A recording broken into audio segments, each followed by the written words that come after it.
নমস্কাৰ প্ৰিয় শ্ৰোতা দৰ্শকসকল আশা কৰোঁ আপোনালোক সকলো কুশলে আছে আসাম লাইভ 7ৰ আলাপ অনুষ্ঠানটিলৈ আপোনালোকক স্বাগতম জনাইছো আলাপৰ মজিয়াত মই লক্ষীমা শইকীয়া আমি জানো যে আমাৰ লোক সংস্কৃতিৰ পথাৰখন নানা কৃষ্টি সংস্কৃতিৰে ভৰপুৰ এখন বিশাল পথাৰ বিশেষকৈ বিহু বৰগীত দিহানাম লোকগীত বনগীত এই সকলোবোৰে আমাৰ লোক সংস্কৃতিৰ পথাৰখন অতি সমৃদ্ধ কৰি তুলিছে আজি আমি আপোনালোকৰ মাজলৈ লৈ আহিছো তেনে এজন ব্যক্তি যিজন ব্যক্তিয়ে আমাৰ লোক সংস্কৃতিৰ পথাৰখনলৈ যথেষ্ট অৰিহণা আগবঢ়াইছে অৱদান আগবঢ়াইছে কিন্তু এনে কিছুমান মানুহ থাকে যিসকল প্ৰচাৰ বিমুখ বা তেওঁলোকে প্ৰচাৰৰ কাৰণে এখন উচিত মঞ্চৰ পৰা বঞ্চিত হৈ থাকে আজি তেনে এজন ব্যক্তিক আমাৰ অনুষ্ঠানলৈ আমন্ত্ৰণ কৰি আনিছো তেখেত হৈছে বৰ বিহুৱা শ্ৰী প্ৰবীণ বৰুৱা দদাইদেউ তেখেতক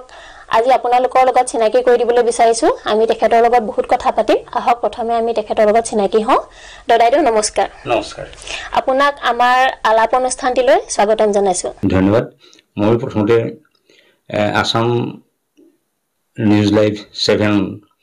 সমূহ বিষয়ববীয়া তথা কৰ্মকৰ্তাক ধন্যবাদৰ কৃতজ্ঞতা জনাইছো আপোনালোকৰ এই মঞ্চলৈ মোক আমন্ত্ৰণ জনাব আমি আপোনাৰ লগত বহুত কথা পাতিম প্ৰথমে আপোনাৰ জন্মস্থান তথা পৰিয়ালৰ বিষয়ে আমাৰ শ্ৰোতাসকলক দৰ্শকসকলক জনাকচোন নিশ্চয় আসলে মোৰ ঘৰ হ'ল আমগুৰি অঞ্চলৰে চাইয়াপুৰি খামুংগাঁৱৰ ঘৰ আৰু মোৰ নাম প্ৰবীণ বৰুৱা আৰু আসলে কি হ'ল মই আসলে বৰ বিহুৱা বুলি মই নিজকে ক'ব নিবিচাৰো এই কাৰণে আসলে বৰ বিহুৱা নহয় আসলে মই ভাল পাওঁ বিহু ভাল পাওঁ বিহুৰ লগত মই একেবাৰে বাল্যকালৰ পৰাই জড়িত হৈ আছো হয় আৰু একেবাৰে মানে মই ক'লো মই যেতিয়া মানে ঢোলটো কাণত ল'বই নোৱাৰো আসলে তেতিয়াৰ পৰাই মই এই ঢোল বা বিহুৰ প্ৰতি বৰ আকৃষ্ট আছিলো এইটো কাৰণে আছিলো আসলে মোৰ ঘৰখনেই খুব এটা মানে সাংস্কৃতিক পৰিৱেশ পাইছিলো মোৰ ঘৰখন মা দেউতা খুব মানে সাংস্কৃতিক ব্যক্তি আছিলে আৰু তেখেতসকলৰ অনুপ্ৰেৰণাত আচলতে তেখেতসকলৰ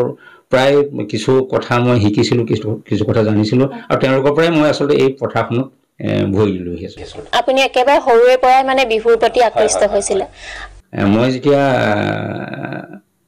প্ৰায় 7 বছৰমান মোৰ যেতিয়া বয়স হৈছিল তেতিয়া আমাৰ দেউতাহঁতে বিহু মাৰিছিলে সেই সময়ত আৰু তেখেতসকলে বিহু মাৰি আহি পেলাই গোটেই ৰাতি তেতিয়া সেইটো সময়ত গোটেই ৰাতি বিহু মাৰি আহি পেলাই তেখেতসকলে আমাৰ ঘৰত মানে ঢোলবিলাক এনেকৈ বেৰত লগাই থৈ দিয়ে তেতিয়া দিনততো হেৰি নাছিলে ন এই বাঁহৰ ঘৰ বা বাঁহৰ বেৰহে আছিলে তেনে বেৰত লগাই থৈ দিয়ে আৰু তেখেতসকলে তেতিয়া মানে গোটেই দিনটো শুৱে হৈ গধূলি আকৌ বিহু মাৰিবলৈ যায় সেই তেতিয়াই আচলতে কি হ'ল আমি সেই বেৰৰ পৰা মনে মনে ঢোলটো নমাইলে আমাৰ ঘৰৰ পিছফালে এখন ডাঙৰ পাণবাৰী আছিলে সেই পাণবাৰীলে মনে মনে ঢোলটো লৈ যাওঁ সেই তাত গৈ পেলাই আমি খুব ঢোল বজাওঁগৈ আৰু সেই ঢোল বজাই থাকোঁতে আমাৰ দেউতাহঁতে সাৰ পাই আমাক মানে গালি পাৰে ধমকি দিয়ে যে আমি শুইছোঁ তহঁতি কেলৈ ইমান মানে ঢোল হুলস্থুল কৰিছ কিন্তু মোৰ খুব আগ্ৰহ আছিলে যে মই কেনেকৈ মানে ঢোলটো বজাওঁ কেনেকৈ মই ঢোল শিকোঁ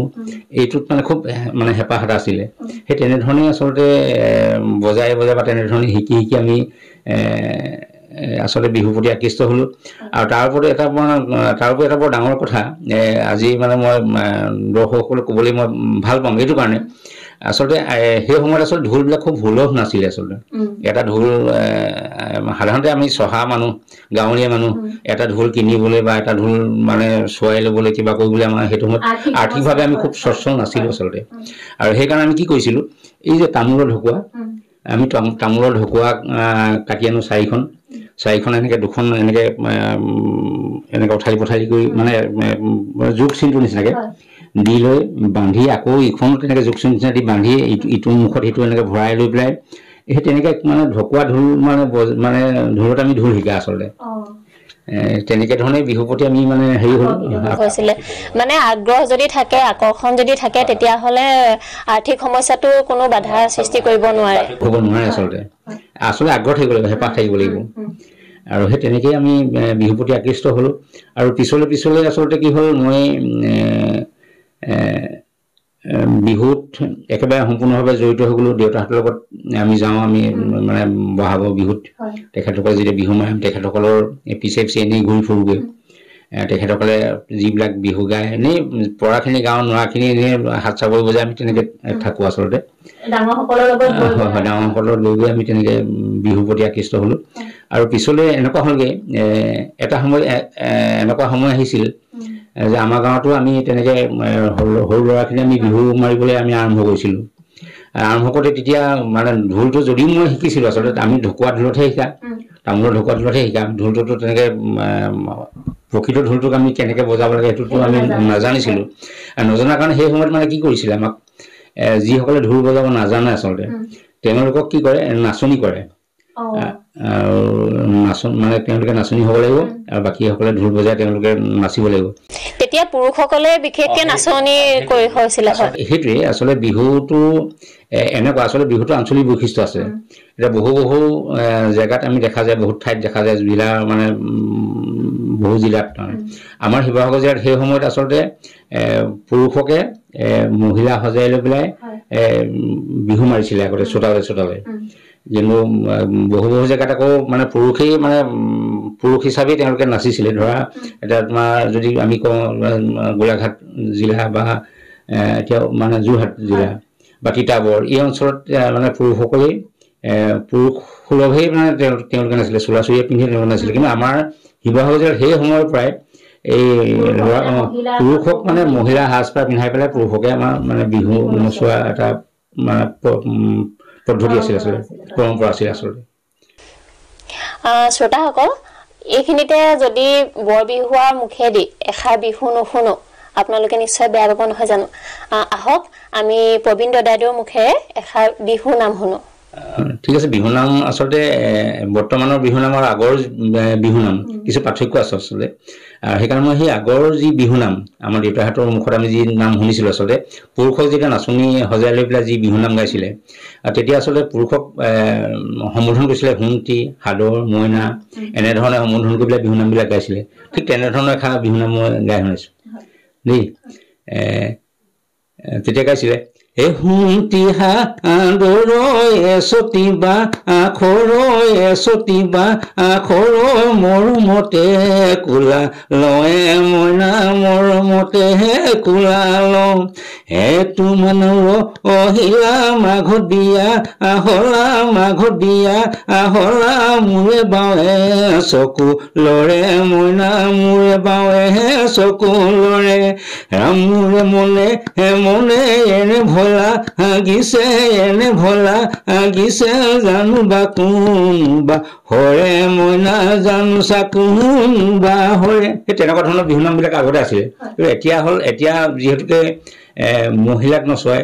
বা মহিলা নাচনি কৰে এতিয়া বিহু নামবিলাকৰ মানে পাৰ্থক্য বেলেগ এতিয়া যেনেকৈ ধৰা নাচনি বুলি গায় বা মৰমী বুলি গায় বা সুঞ্জনি বুলি গায় এতিয়া সেইবিলাকৰ পাৰ্থক্য আহি গৈছে আচলতে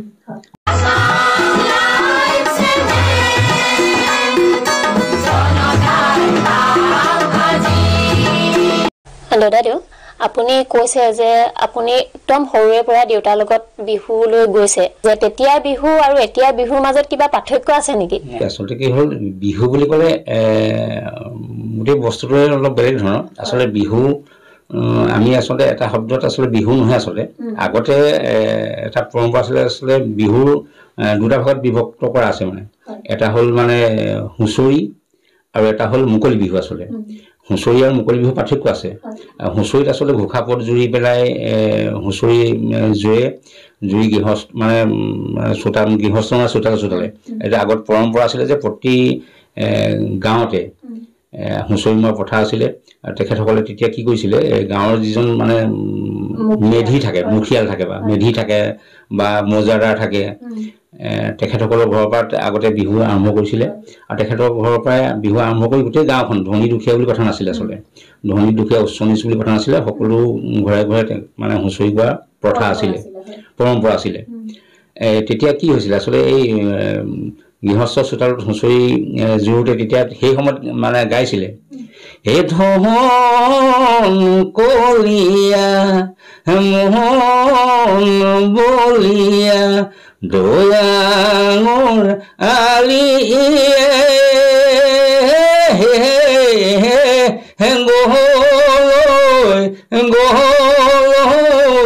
লগৰীয়া আচলতে সেই সময়ত এই আচলতে তেনেকৈ লগৰীয়া বুলিহে গাইছিলে কিন্তু এতিয়া পিছলে কি হৈছে আচলতে মানে সেই সময়ত তেনেকৈ ধৰ্মৰ প্ৰভাৱটো ইমান বেছি পৰা নাছিলে আচলতে আমি যেতিয়া আমি সৰু আছিলোঁ কিন্তু পিছলে মানে কি হ'ল মানে ধৰ্মীয় প্ৰভাৱ হুঁচৰিত পৰিবলৈ ধৰিলে গোবিন্দাৰাম তেনেকুৱা ধৰণৰ মানে কৃষ্ণাই মতে বকুল ফুল পাহি নিয়ৰ পাই মুকলি হ'ল গোবিন্দাৰাম তেনেকুৱা ধৰণৰ এতিয়া পিছলে তেনেকুৱা মানে মানে ভক্তি মাৰ্গটো পিছলে সোমালে আচলতে সেইটো বেয়া নহয় আচলতে খুব মানে এইটো যোগাত্মক দিশে এইটো ভাল কথা আচলতে আমি দেখিছিলোঁ আচলতে সেই সময়ত গৃহস্থ ঘৰত হুঁচৰি যোৱাৰ পিছত গৃহস্থই যেতিয়া শৰাই দিয়াৰ পিছত গৃহস্থক আশীৰ্বাদ দিয়ে বছৰটো মানে কুশলে থাকিবৰ কাৰণে সেয়া হ'ল হুঁচৰি আৰু মুকলি বিহু হ'ল তাহানিৰ দিনত এই গাভৰুসকলে গছৰ তলত পথাৰৰ মাজত গৈ পেলাই তেওঁলোকে চ'তৰ 15 দিন যোৱাৰ পৰা গছ তলত গৈ পেলাই তেওঁলোকে বিহু মাৰেগে মানে প্ৰায় বহাগৰ 7 দিন মানলৈকে তেওঁলোকে খুব মানে গছ তলত তেওঁলোকে বিহু মাৰে আৰু সেই বিহু মাৰি তেওঁলোকে সেই গছ তলতে সেই বিহু নাম গাই লৈ তেওঁলোকৰ যি মনৰ ভাৱ মানে মনৰ মানে যিবিলাক মানে হেৰি মন্ত্ৰৰ যিবিলাক সোমাই থাকে মানে যিবিলাক প্ৰেমাত্মক মানে প্ৰেমৰ ভাৱবিলাকো তেওঁলোকে তাতে সেই মুকলি বিহুত প্ৰকাশ কৰিব পাৰে আচলতে আৰু হুঁচৰিত আচলতে সেইটো নহয় আচলতে হুঁচৰিত এটা আধ্যাত্মিকতা দিশ সেই তেতিয়াৰ পৰাই থাকি গ'ল আচলতে হুঁচৰিত সেই তেনেকুৱা ধৰণৰ নামবিলাক মানে হুঁচৰিত গোৱা নাযায় যিটো মুকলি বিহুত গোৱা যায় আচলতে হুঁচৰি আৰু মুকলি বিহুৰ মাজত পাৰ্থক্যটো সেইটোৱে আচলতে আগততো সেই বিহু গৃহস্থ চোতালত আছিলে গছ তলত আছিলে পথাৰৰ মাজত আছিলে কিন্তু পৰ্যায়ক্ৰমে সেই বিহু আহি আজি মঞ্চ পালেহি আৰু যেতিয়াই বিহু মঞ্চ পালেহি আচলতে মঞ্চ পালে বিহু অকণমান আধুনিকীকৰণ হৈছে আচলতে বিহু আৰু বৰ্তমান সময়তো অতি আধুনিকীকৰণ হৈছে যিটো কাৰণে হয়তো আমি মানে বিহুটো বহুত লোকে মানে ক'ব বিচাৰে যে বিহু বিকৃত হৈছে আচলতে বিহুৱে মানে এটা বেলেগ এটা দিশলৈ ধাৱবান হৈছে আৰু সেইকাৰণে বহু ক্ষেত্ৰত বহু সংগঠন এতিয়া আজিকালি সৃষ্টি হৈছে প্ৰথমতে মানে আগতে বিহু সুৰক্ষা সমিতি বুলি এটা সংগঠন হেৰি হৈছিলে তেখেতসকলেও সেই বিহু লৈ পেলাই বহুতখিনি কথাই মানে নীতি নিয়ম বান্ধি দিছিলে আৰু সেই তেতিয়াৰ পৰাই বহু আমি দেখা গৈছে বিহু কিছু এটা গতিলে আহিছিল বা আহিছে এতিয়া বৰ্তমান আহিছে সীমাবদ্ধতা আহিছে আৰু তেখেতসকলে আনিবলৈ যত্ন কৰিছিল আচলতে ময়ো সেই অনুষ্ঠানৰ লগত জড়িত আছিলোঁ আৰু এতিয়া মই সেই বিহু কৃষ্টি পৰিষদ অসমৰ লগত মই জড়িত হৈ আছোঁ আৰু বিহু কৃষ্টি পৰিষদ অসমৰ সাংস্কৃতিক সম্পাদক হিচাপে মই কাম কাজ কৰি আছোঁ আচলতে সেই বিহুটো আচলতে শুদ্ধ ৰূপত পৰিশীলিত ৰূপত যাতে আমাৰ যি স্বকীয় বিহু আমাৰ যি পৰম্পৰা আমাৰ যি ঐতিহ্য সেই ঐতিহ্য পৰম্পৰাক আমি অক্ষুণ্ণ ৰাখি আমাৰ বিহুটোক যাতে আমি শুদ্ধ ৰূপত পৰিশীলিত ৰূপত যাতে আমি বিহুটোক আমি দৰ্শকৰ মাজত বা ৰাইজৰ মাজত যাতে নিব পাৰোঁ তাৰ আমি প্ৰয়াস কৰি আছোঁ এতিয়া বহুতৰ মুখত শুনা যায় যে মানে নতুন প্ৰজন্মৰ বেছিভাগৰ মুখতে আপুনি বিহু গীত বিহু নৃত্য এনেকৈ শুনা যায় মানে বিহু নৃত্যটো শুদ্ধ হয় নাই বিহু গীত হয় বা নাই বিহু নৃত্য নহয় আচলতে বিহু নৃত্য বুলি ক'লে আচলতে শাস্ত্ৰীয় মানে সংগীতৰ এটা হেৰি থাকিব লাগিব ঠাচ থাকিব পৰশ থাকিব লাগিব আচলতে বিহুত আচলতে বিহুত এনেকুৱা নহয় আচলতে বিহু স্বতঃস্ফূৰ্ত বিহু আপুনি আহে আচলতে আৰু বিহুৰ নাম আৰু বিহুৰ নাচ আচলতে বিহু নাচৰ আচলতে বিহু নাচৰ ভংগীমা আছে আৰু নৃত্য বুলি ক'লে তাত মুদ্ৰা হ'ব তাৰমানে মুদ্ৰা আৰু ভংগীমাৰ পাৰ্থক্য আচলতে ভংগীমাত মানে কি হয় কিছুমান বস্তু মানে ভংগীমাই দেখাই দিয়া হয় তাৰমানে যেনেকৈ চকুৰ কাৰণে কেনেকুৱা কয় বা হাতৰ মানে ধৰ হস্ত প্ৰয়োগ বা কিবা তেনেকুৱা ধৰণৰ হেৰি আছে কিন্তু আমাৰ বিহুত আচলতে সেইটো নহয় বিহুত আচলতে ভংগীমা আহে আচলতে প্ৰকৃতিৰ লগত প্ৰকৃতিৰ মানে গোটেই গছ বন লতা লৈ পেলাই বা প্ৰকৃতিৰ যি মানুহৰ মানে আনন্দ এটা স্বতঃস্ফূৰ্ত প্ৰকাশ বুলি ক'ব আৰু বিহুটো হ'ল মানে চহাগ মানে মানুহৰ বিহু চহাগ কৃষকৰ বিহু আগতেতো যিবিলাক ব্যক্তিয়ে এই বিহু নামবিলাক গাইছিলে বা বিহু নামবিলাক ৰচিছিলে তেওঁলোক কোনো শিক্ষিত বা কোনো মানে হেৰি নাছিলে আচলতে বিশেষজ্ঞ নাছিলে তেওঁলোক আচলতে কৃষক আছিলে কোনোবা ম'হগোৱাল আছিলে কোনোবা গৰুৰখী আছিলে সেই তেতিয়া সেই মানে গৰু চৰাই থাকোঁতে বা ম'হ চৰাই থাকোঁতে বা হাল বাই থাকোঁতে সেই পথাৰৰ মাজতে সেই তেতিয়া সেই তেওঁলোকে গাইছিলে আচলতে স্বতঃস্ফূৰ্ত ভাৱবিলাক প্ৰকাশ পাইছিলে এইখিনিতে আপোনালোকক জনাই থওঁ যে তেখেতে ইতিমধ্যে বৰবিহুৱা সন্মান লাভ কৰিছে দদাই দিয়ক আপুনি বৰবিহুৱা সন্মান কেতিয়া লাভ কৰিছিলে আৰু এই সন্মান আপোনাৰ ক'ত প্ৰাপ্ত হৈছিলে আচলতে বৰবিহুৱা সন্মান মই লাভ কৰিছিলোঁ আচলতে মই ক'লো সৰুৰ পৰাই মই খুব বিহু প্ৰতি মানে হেঁপাহ আছিলে পিছলে আচলতে বিহু যেতিয়াই মঞ্চলৈ আহিলে বিহু যেতিয়া মঞ্চত আহিলে বিহু প্ৰতিযোগিতা হ'ল সেই প্ৰতিযোগিতাত মই অংশগ্ৰহণ কৰোঁতেই এইটো তোমাৰ 84তেই মই বিহুত মানে প্ৰতিযোগিতাত অংশগ্ৰহণ কৰি পেলাই তেতিয়াই সেই বিহু মানে সন্মান পাবলৈ সক্ষম হৈছিলোঁ আচলতে বৰবিহুৱা বুলি আচলতে বিহুৱা হিচাপে মই সন্মান লাভ কৰিছিলোঁ আৰু পিছলে তোমাৰ 2010 চনত যেতিয়া বিহু সুৰক্ষা সমিতি অসমত গঠন হৈছিলে সেই বিহু সুৰক্ষা সমিতি গঠন হোৱাৰ পিছত 2012 চনত এতিয়া শ্ৰদ্ধাৰ জয়কান্ত বন্ধিয়াদেৱ তেখেতে এতিয়া মানে প্ৰয়াত হ'ল তেখেতে ঢুকালে তেখেতে এটা অনুষ্ঠান কৰিছিলে বিহুৰ আখৰা শিবিৰ সেই বিহু আখৰা শিবিৰলৈ মোক আমন্ত্ৰণ কৰিছিলে মই সেই বিহু আখৰা শিবিৰত মই অংশগ্ৰহণ কৰিছিলোঁ আৰু তেতিয়াই আচলতে মই নিজেই ঢোল বজাই বিহু গাই বিহু পৰিৱেশন কৰি পেলাই তেখেতক মানে দেখাইছিলোঁ আৰু তেতিয়াহে তেখেতে সেই সময়ত আচলতে মোক মানে ঘাই বিহুৱা আচলতে বৰবিহুৱা বুলি নাছিলে তেতিয়া মানে ঘাই বিহুৱা বুলি আছিলে মানে কিছুমান আবিধা থাকে তাৰমানে আবিধা এতিয়া আজিকালি বৰবিহুৱা হ'ল বা বিহু সম্ৰাজ্ঞী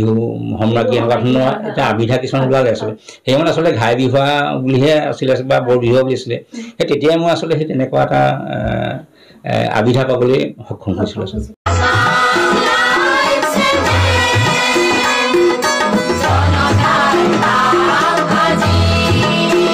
বিহু এতিয়া আমি যি বিহুৰ আগত কৰ্মশালা দেখোঁ মানে বিভিন্ন ধৰণৰ কৰ্মশালা পাতে এই কৰ্মশালাসমূহৰ মানে কিমান দূৰ গ্ৰহণযোগ্য কৰ্মশালাসমূহৰ প্ৰয়োজন আছে নে নাই তদুপৰি আমি আৰু এটা বস্তু দেখোঁ যে আজিকালি এনেকুৱা হৈছে বিহু আপুনি কৈছে যে প্ৰথমতে চোতালত আছিলে এতিয়া মঞ্চ পালেহি আৰু বৰ্তমান মানে আমি দেখি আছোঁ যে বিহু যেন বাণিজ্যিকীকৰণলৈ গৈ আছে ধনিক শ্ৰেণী মানে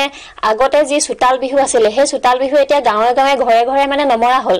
কিছুমান ধনিক শ্ৰেণী মানুহৰহে চোতালত আমি বিহু দেখিবলৈ পোৱা যায় মানে বিহু যে এই বাণিজ্যিকীকৰণলৈ গৈ আছে এই ক্ষেত্ৰত আপোনাৰ মতামত কি আপুনি কি ক'ব খোজে নিশ্চয়কৈ আচলতে হ'ল বৰ্তমান সময় সঁচাকৈ মানে বৰ দুখ লগা কথা বৰ পৰিতাপৰ কথা আচলতে বিহুটো আচলতে বৰ্তমান সময়ত খুব অতি বাণিজ্যিকৰণ হ'বলৈ মানে গৈ আছে বা হৈ আছে আচলতে এইটো খুব মানে সুৰক্ষণ নহয় আমাৰ অসমীয়া জাতিৰ কাৰণে আগৰ যি বিহু আছিলে গৃহস্থৰ চোতালে ধনী দুখীয়া উচ্চ নিচ ভেদাভেদ পাহৰি পেলাই প্ৰত্যেক ঘৰতে হুঁচৰি মৰা বা হুঁচৰি গোৱা বা গৃহস্থৰ আশীৰ্বাদ দিয়া যি প্ৰথা আছিলে মানে সেই প্ৰথাটো বৰ্তমান সময়ত গৈ এতিয়া মঞ্চলৈ গ'লগৈ মঞ্চলৈ যোৱাৰ লগে লগে আচলতে মানে এটা বাণিজ্যিকৰণ হ'ল আচলতে মঞ্চলৈ গ'লে এটা পুৰস্কাৰ পায় এটা বৃহৎ অংকৰ মানে তেওঁলোকে এটা পুৰস্কাৰ পায় আগতে এখন চিল বা এখন শৰাই দি পেলাই এটা বিহু দলক সন্মান জনাইছিলে কিন্তু এতিয়াতো লাখৰ কথা আহি গ'ল লাখ টকা দিয়ে 1000 টকা দিয়ে এখন মঞ্চতে মানে এটা অনুষ্ঠান পৰিৱেশন কৰাৰ পিছত আৰু সেইটো হোৱাৰ লগে লগে সেইটো দিয়াৰ লগে লগে কি হৈছে বিহুটো মানে বাণিজ্যিকৰণ হ'ল আচলতে সেইটো হ'ব নালাগে আৰু তুমি যিটো কথা ক'লা যে বিহু মানে কৰ্মশালা আচলতে বিহু কৰ্মশালাৰ প্ৰয়োজনীয়তাটো নোহোৱা নহয় আছে কিন্তু আচলতে বিহু কৰ্মশালা নহয় আচলতে বিহু আখৰাহে আচলতে এই বিহু আখৰাটো আমিও কৰিছিলোঁ আগতে সৰু অৱস্থাত বা চেঙেলীয়া অৱস্থাত আমিও কৰিছিলোঁ আচলতে এতিয়া আমি কৰ্মশালা নহয় আচলতে বিহু আখৰা কৰিছিলোঁ চতৰ প্ৰায় 15-20 দিন যোৱাৰ লগে লগে আমি তিনিআলি মূৰলৈ আহি পেলাই বা গছৰ তলত গৈ পেলাই আমি বিহু আখৰা কৰিছিলোঁ আমি বিহু কেনেকৈ গাম বিহু হুঁচৰি মানে ঘোষা পদ আমি কি গাম বিহুৰ নাম আমি কি গাম ঠিক তেনেধৰণে আমি আখৰা কৰি লৈ পেলাই আমি আকৌ গৃহস্থ চোতালত আমি সেই অনুষ্ঠানবিলাক পৰিৱেশন কৰিছিলোঁ সেইটো আচলতে প্ৰয়োজনীয়তা আছে বৰ্তমান সময়ত আচলতে সেইটো সময়ত তেতিয়া নাচনী বোলা কথাটো বিশেষ মানে গুৰুত্ব দিয়া নাছিল আচলতে গুৰুত্ব নাছিলে কিন্তু পিছলৈ যেতিয়া বিহুত যেতিয়া নাচনী যেতিয়া মানে প্ৰয়োজনীয়তাটো আহিল তেতিয়া আচলতে বিহু আখৰা মানে প্ৰয়োজনীয়তা আহিলে বিহু নাচৰ যিবিলাক ভংগীমা প্ৰতিযোগিতা যেতিয়া হ'ল প্ৰতিযোগিতা হোৱাৰ লগে বিহু নাচৰ ভংগীমা কথা আহিলে গায়ন শৈলীৰ কথা আহিলে ঢোল বাদনৰ কথা আহিল ঢোল কেনেকৈ বজাব লাগিব নাম কেনেকৈ গাব লাগিব পেপা লহৰ কেনেকৈ তাত মানে প্ৰয়োগ কৰিব লাগিব বিহু নাচৰ মানে কি ভংগীমা আছে এই ভংগীমাবিলাক কেনেকৈ দিব লাগিব সেইটো শুদ্ধ ওপৰত কেনেকৈ উপস্থাপন কৰিব লাগিব এই গোটেই কথা বতৰাবিলাক শিকিবৰ কাৰণে আচলতে এখন বিহু আখৰা শিবিৰৰ প্ৰয়োজন আছে বিহু আখৰা কৰাৰ প্ৰয়োজন আছে কিন্তু কৰ্মশালা বুলি কোৱাৰ এটা ভাৱাৰ্থটো বেলেগ হৈ আছিলে আৰু সেই আচলতে বিহুটো আচলতে আমাৰ এতিয়া মানে বৰ ডাঙৰ কথা এইটোৱেই আমাৰ যেতিয়াই বিহু বাণিজ্যিকৰণ হ'ল তেতিয়াই আমাৰ বিহুটো আমাৰ গাঁৱৰ সমাজৰ পৰা নাইকিয়া হৈ গ'ল আমাৰ গাঁওবিলাকত আজিকালি বিহু নাইকিয়া হৈ থাকিলে আগতে আমি দেখোঁ বা মানে গোটেই বহাগ মাহটোৱেই আমাৰ গৃহস্থৰ চোতালে হুঁচৰি বিভিন্ন জেগাৰ পৰা হুঁচৰি গাবলৈ আহে বা আমিও আগতে বিহু মাৰি থাকোঁতে আমাৰ নিজৰ গাঁওখন আমি বিহু গাই শেষ হোৱাৰ লগে লগে আমাৰ দাঁতিকাষৰীয়া গাঁওবিলাকলৈ যদি কোনোবাই নিমন্ত্ৰণ কৰে তেতিয়া আমি সেই গাঁৱত আমি বিহু মাৰি যাওঁ আৰু বিহু মাৰি যোৱাৰ লগে আমি সুধোঁ যে আপোনালোকৰ গোটেই গাঁওখন আমি বিহু মাৰিব লাগিবনে যে দুঘৰমান মাৰিলে হ'ব তেতিয়া তেখেতসকলে কয় নাই নহ'ব মাৰিলে গোটেই গাঁওখনে মাৰিব লাগিব আৰু সেইকাৰণে তেওঁলোকক সুধোঁ যে আপোনালোকৰ গাঁওখনৰ মুখীয়াল কোন বোলে আমুকজনে মুখীয়াল সেই তেখেতলোকৰ ঘৰৰ পৰা আমি বিহু আৰম্ভ কৰি গোটেই গাঁওখনেই আমি বিহু মাৰি আমি শেষ কৰি দিওঁ লাগিলে যেইদিনে নালাগক কিন্তু বৰ্তমান সময়ত এতিয়া সেই মানসিকতাটো এতিয়া আমাৰ মানে মানুহৰ নাইকিয়া হৈ থাকিলে এতিয়া আপোনাক যদিও আপুনি বিহুৱা এইটো সময়ত আপোনাক আমি এটা ঢোলৰ যোগাৰ কৰি দিব নোৱাৰিলো তাৰ কাৰণে দুখিত গতিকে আমাৰ শ্ৰোতা দৰ্শকসকলে আপোনাৰ মুখেদি মানে বিহু এটা চেও শুনিব পাৰিব নেকি ঢোলৰ এটা চেও না পাৰি আচলতে তুমি মুখত বজালেহে তুমি হাতেৰে বজাব পাৰিবা আচলতে সেইটো তেনেকুৱা এটা মই মুখতে ঢোল বজাই দিছোঁ চাব he down ren tigen taki gen akit gen takit digen taki gen akit gen takit digen taki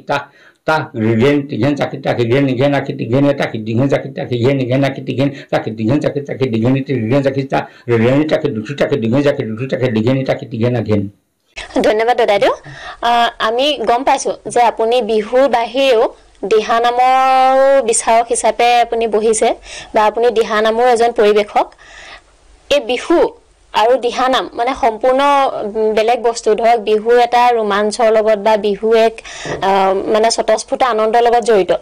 আৰু দিহানাম হৈছে এক ভক্তিভাৱৰ লগত জড়িত মানে দুইটা এটা বিপৰীত এটা মুদ্ৰা ইপিঠি আৰু সিপিঠি বুলি ক'ব পাৰি আপুনি বিহু আৰু দিহানাম এই দুইটাৰ প্ৰতি কেনেকৈ আকৰ্ষিত হ'ল বিহু আমি গম পালোৱে দিহানামৰ প্ৰতি আপুনি আকৰ্ষণ কেনেকৈ হ'ল এই পৰিৱেশটো আচলতে মই মোৰ নিজৰ ঘৰৰ পৰা পাইছিলোঁ মোৰ নিজৰ মা দেউতাৰ পৰা পাইছিলোঁ মোৰ মা দেউতাৰে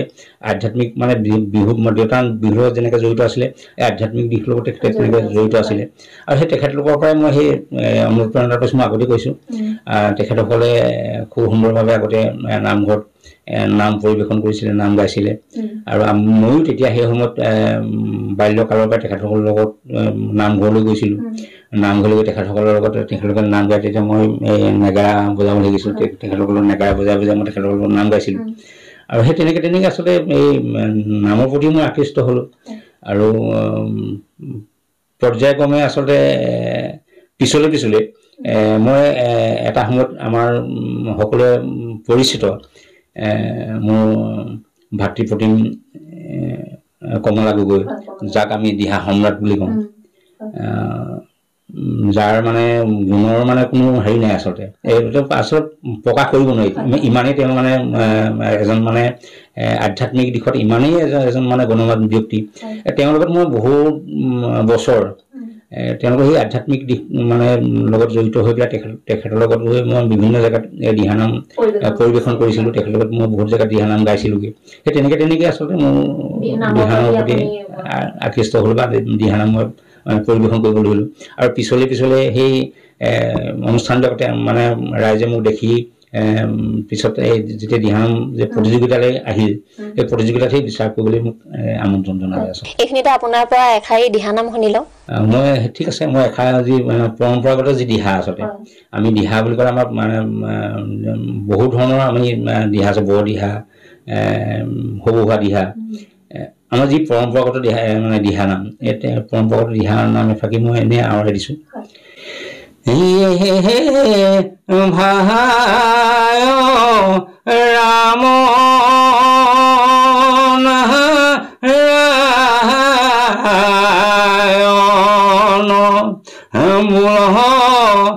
ভায় গোপাল গোবিন্দ হৰি ৰাম ভোলা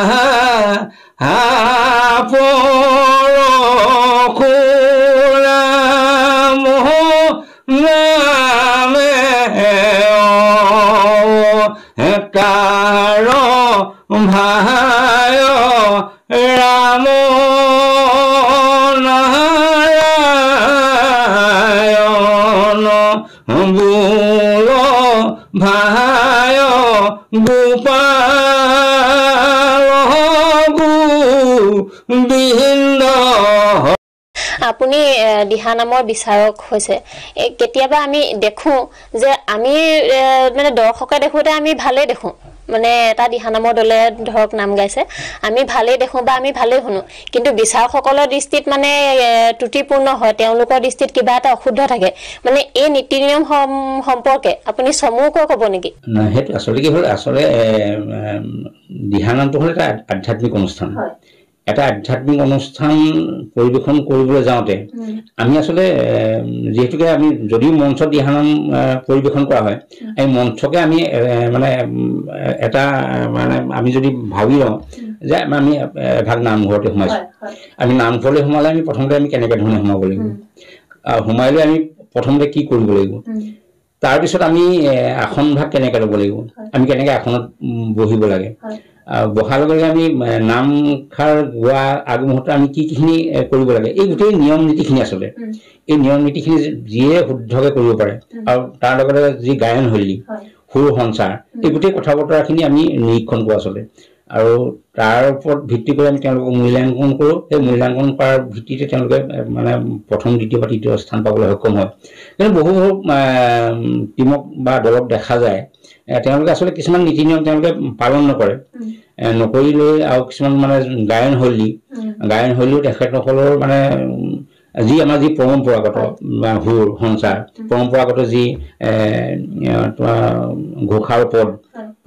পদৰ যেতিয়া মই সংগতি থাকিবলৈ মই তোমাক ক'লোঁ যে এই ভায়ৰ ৰামনাৰায়ণ গোৱাৰ লগে লগে তাৰ কীৰ্তনৰ দ্বিতীয় অধ্যায় চতুৰ্বিংশতি দ্বিতীয় অধ্যায় মানে তাত পদভাগ তাত গোৱা হৈছে এতিয়া বহু ক্ষেত্ৰত বহু দলক দেখা যায় তেওঁলোকে ঘোষা গাই ধৰা কীৰ্তনৰ পৰা বা ভাগৱতৰ পৰা আৰু তেওঁলোকে পদবিলাক কি কৰে য'ৰ পৰা নাম ঘোষাৰ পৰাও লৈ ভাগৱতও মানে এফাকি আনে কীৰ্তনৰ পৰা আনে এই য'ৰ পৰা তেওঁলোকে পৰিয়া বুটলি পেলাই গোটেই নামঘৰত তেওঁলোকে সামৰি চব মিলাই গাই দিয়ে গাই দিয়াৰ লগে লগে সেইখিনিতে আচলতে আমি মানে ভুল ধৰোঁ আচলতে ঘোষা পদৰ সংগতি থাকিব লাগিব যদি তুমি কীৰ্তনৰ ঘোষা গাইছা সেই পদো তুমি কীৰ্তনৰ পৰাই তুমি দিয়া লাগিলে তুমি নিজে পদভাগ তুমি নিজে সজাই ল'ব পাৰা তাত আপত্তি নাই যে হুবহু তুমি কীৰ্তনৰ হ'ব লাগিব বুলি কথা নাই পদভাগ তুমি সজাই ল'ব পাৰা কিন্তু তুমি কীৰ্তনৰ পৰাই পদভাগ হ'ব লাগিব যদি তুমি ভাগৱতৰ গাইছা তুমি ভাগৱতৰ মানে পদভাগ তুমি লাগিলে তুমি নিজৰ মানে সজাই লোৱা তুমি ভাগৱতৰ পৰাই তুমি তেনেকৈ পদভাগ তুমি তাত প্ৰয়োগ কৰা তেতিয়াহে সেই নামষাৰ মানে শুদ্ধ বুলি আমি মানে বিবেচনা কৰোঁ আচলতে তেনেকুৱা ধৰণৰ কথা আছে আৰু কিছুমানে গায়ন শৈলী খুব ভাল খুব মানে কণ্ঠ খুব ধুনীয়া আমোদম এই দলজনী কেলে নাপালে সেই তেনেকুৱাবিলাক কিছুমান সৰু সৰু ভুলৰ কাৰণে তেওঁলোকে এক দুই কাৰণে তেওঁলোকে পুৰস্কাৰ বঞ্চিত হয় আজিকালি দেখা গৈছে যে দিহানামসমূহতো বা বিহুৱে হওক দিহানামেই হওক মানে আমি যিখিনি বাদ্যযন্ত্ৰ ধৰক ব্যৱহাৰ কৰা দেখা নাই তেনেকুৱা ধৰণৰ বাদ্যযন্ত্ৰ আজিকালি ব্যৱহাৰ কৰিবলৈ ধৰিছে মানে এটা নতুনত্ব আনিবলৈ চেষ্টা কৰিছে এই ক্ষেত্ৰত মানে এইটো কিবা এটা ধৰা বন্ধা নিয়ম আছে নাই যে আছে নাই সেইটো আচলতে নাম বুলি কোৱা আচলতে সেইটোৱে মই কৈছোঁ নাম হ'লে এটা আধ্যাত্মিক অনুষ্ঠান এই আধ্যাত্মিক অনুষ্ঠান আচলতে যিবিলাক ইলেক্ট্ৰনিক যিবিলাক কোৱা বৈদ্যুতিক যিবিলাক সামগ্ৰী আচলতে সেই সামগ্ৰীবিলাক আচলতে আমাৰ দিহানামৰ ক্ষেত্ৰত মানে প্ৰয়োগ কৰিলে আচলতে বৰ এটা কিবা শোভা নাপায় বুলি আমি ভাবোঁ আচলতে কিন্তু বৰ্তমান সময়ত মানে কি হৈছে ষ্টুডিঅ'ত এটা তেওঁলোকে দিহানাম এষাৰ গাইছে বা পৰিৱেশন কৰিছে তাত তেওঁলোকে সেইবিলাক ব্যৱহাৰ কৰিছে তাত কোনো আপত্তি নাই তেওঁলোকৰ গোটেই নামষাৰ মানে শুৱলা হ'বৰ কাৰণে তেওঁলোকে কিবা কৰিবৰ কাৰণে এইবিলাক নতুনত্ব এটা আনিবৰ কাৰণে তেওঁলোকে কৰিছে কিন্তু সামাজিক ক্ষেত্ৰত মানে সমাজত আচলতে এইবিলাক মানে হ'ব লাগে বুলি কোনো মানে বাধ্যবাধকতা নাই আচলতে হয় আপুনি বিহু বা দিহানামৰ এজন প্ৰশিক্ষকো এই ক্ষেত্ৰত আমি কেতিয়াবা দেখো যে আমাৰ গাঁৱে ভূঞে বহুতো প্ৰতিভা থাকে প্ৰতিভাশালী শিশু থাকে তেওঁলোকে আৰ্থিক অৱস্থাৰ কাৰণে আগবাঢ়িব নোৱাৰে এই ক্ষেত্ৰত আপুনি নিজাববীয়াকৈ কিবা পদক্ষেপ গ্ৰহণ কৰিছে নেকি নিশ্চয়কৈ আমি মানে কি হ'ল মই এতিয়া বহু জেগাত বহুতে মোক আমন্ত্ৰণ কৰে বা মাতে মই যাওঁ মোৰ কিন্তু সেইটো তেনেকুৱা ধৰণৰ এটা বাধ্যবাধকতা নাই যে মোক কিবা এটা দিব লাগিব কিবা এটা কৰিব লাগিব মই পৰাপক্ষত মই যি জানো আচলতে মই সেইখিনি মই শিকাবলৈ যত্ন কৰোঁ তাক মানে শুদ্ধ ৰূপত তেওঁ যাতে শিকিব পাৰে কিবা কৰিব পাৰে সেইখিনি মই যত্ন কৰোঁ এতিয়া মোৰ নিজৰ গাঁৱতে এতিয়া মই নকওঁ আচলতে এতিয়া জানিলেও বা শিকাবলৈ মন থাকিলেও আচলতে শিকিবলৈতো আহিব লাগিব ন এতিয়া বহুতো হয় পইচা দি শিকিলে ভাবে যে মানে খুব ভালকৈ শিকাব ভালকৈ জানিব পইচা নিদিয়াজনৰ ওচৰত শিকিবলৈ গ'লে হয়তো জানি ভালকৈ নিশিকাব নে নাজানিব নেকি তেনেকুৱা কিছুমান কথা আহে আচলতে সেইটো কাৰণে আচলতে এতিয়া কি ক'ম আচলতে আজিকালি ব্যক্তিবিলাক এনেকুৱা হৈ গ'ল মানে নিজৰ ল'ৰাটোক মানে আচলতে মানে এটা যদি তোমাৰ ডাঙৰ অনুষ্ঠান এটা যদি শিকাবলৈ লৈ যাব পাৰে আচলতে নিজকে মানে খুব মানে গৌৰৱান্বিত অনুভৱ কৰে আচলতে শ্ৰোতা দৰ্শকসকলক এইখিনিতে জনাই থব খুজিছো যে আমাৰ প্ৰবীণ দাদাদেউ তেখেত এজন ভাল প্ৰশিক্ষকো বিহু আৰু দিহানামৰ যদি আপোনালোকে তেখেতসকলৰ ওচৰত নিজৰ শিশুটোক শিকাব খোজে তেওঁ শিকাবৰ কাৰণে ইচ্ছুক আপোনালোকে তেখেতৰ লগত যোগাযোগ কৰিব পাৰিব বাৰু দাদাদেউ আমাৰ ইতিমধ্যে সময় হৈ গৈছে আপোনাৰ লগত আৰু বহুত কথা পাতিবলগীয়া আছিলে জানিবলগীয়া আছিলে কিন্তু আমাক সময়ে ইমানখিনি মানে সুবিধা নিদিয়ে আপুনি আজি আমাৰ অনুষ্ঠানলৈ আহি আমাৰ মাজত কেনেকুৱা লাগিলে বা আপুনি আমাৰ অনুষ্ঠানৰ জৰিয়তে এই আলাপৰ জৰিয়তে এই মজিয়াৰ পৰা সমাজত কিবা এটা আপোনাৰ ফালৰ পৰা বাৰ্তা দিব বিচাৰে নেকি ভাল লাগিলে তোমালোকৰ অনুষ্ঠানলৈ নিমন্ত্ৰণ কৰাৰ বাবে আচলতে বহু কথাই ক'বলগীয়া থাকে আচলতে বহু কথাই মানে কম বুলি ভাবোঁ আচলতে সময়ত কিছুমান কথা ওলাই নাহে আৰু মোক ধৰা যেনেধৰণে মানে প্ৰশ্নবিলাক কৰা যায় তেনেধৰণেহে মই উত্তৰবিলাক দি যাব পাৰিম আচলতে বহু কথাই আৰু ক'বলগীয়া আছে হয় হয় আৰু এইখিনিতে মই এটা কথা তোমালোকৰ অনুষ্ঠানটোৰ যোগেদি মই অসমৰ ৰাইজক জনাব বিচাৰিছোঁ আমি শিৱসাগৰত এটা অনুষ্ঠান কৰিবলৈ গৈছোঁ ৫,৫৫৫ গৰাকী মহিলাৰ এটা দিহানাম অনুষ্ঠান এইটো শিৱসাগৰ যুগলবন্দী সাংস্কৃতিক কলা কেন্দ্ৰই এই অনুষ্ঠানটো কৰিছে আৰু সেই অনুষ্ঠানৰ লগত মই জড়িত মানে শিৱসাগৰ জিলাতে হ'বনে অনুষ্ঠানটো মানে যুগলবন্দী সাংস্কৃতিক কলা কেন্দ্ৰৰ উদ্যোগত শিৱসাগৰ ৰাইজৰ সহযোগত আৰু বৃহত্তৰ ৰাইজৰ মানে খাতিৰত আৰু গোটেই মানে অসমৰ বিভিন্ন ঠাইৰ পৰা ইয়াতে এই অনুষ্ঠান ভাগিলে আহিব তেওঁলোকে যোগাযোগ কৰিছে আৰু আমি এই অনুষ্ঠানটোৰ যোগেদি যিসকলে আগ্ৰহ কৰে বা যিসকলে ভাবে যে আমিও তাতে অনুষ্ঠান কৰোঁগৈ তেওঁলোকে নিশ্চয় আহি পাৰিব তেখেতসকলক এই যোগাযোগ নাম্বাৰ ইতিমধ্যে বিভিন্ন হেৰিৰ যোগেদি তেখেতক দিয়া হৈছে যোগাযোগ কৰিব পাৰিব ভাল লাগিলে আসাম লাইভ 7ৰ এই অনুষ্ঠানলৈ মোক আমন্ত্ৰণ জনোৱাৰ বাবে মই এই অনুষ্ঠানৰ বিষয়ববীয়া তথা কৰ্মকৰ্তাসকলকে ধন্যবাদ আৰু কৃতজ্ঞতা জ্ঞাপন কৰিছোঁ আৰু তোমাকো ধন্যবাদ জনাইছোঁ মোক এই অনুষ্ঠানলৈ নিমন্ত্ৰণ জনোৱাৰ